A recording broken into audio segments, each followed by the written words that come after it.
دا خلک د خلکو ژوند داسې تباه کړي که نه په خپل کارونو کې ټول مصروفه وي.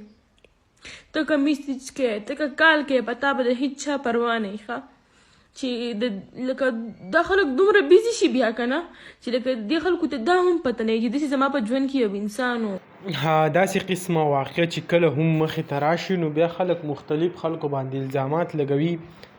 زه به تاسو ته وایم دا وخت په سوشل میډیا باندې کم یو پښتنو یو ډیره مشهوره ټیک ټاکره او دا وخت چې کوم دی په سکرین باندې د هغې کوم ویډیو اکاونټ چې دی هم تاسو ته ښکاري هوټ لوفره د هغې څه ویډیو چې کوم دی ګردش کوي او زمونږ کوم پښتانه چې دي هغه په دې پسې لګیا دي چې آیا دا ویډیو داسې ده او داسې ده مختلف قسمه رنګ یې وله ورکړی دی.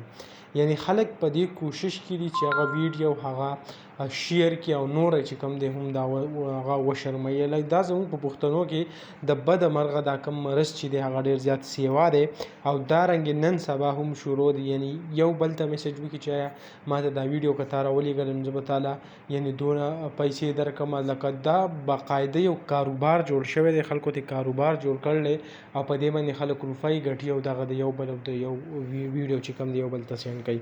نو ډېر زیات د شرم او افسوس مقام دی. دغه ویډیو به تاسو سره هم شریک کړئ انشاءالله. بل ویډیو کې مې الله حافظ.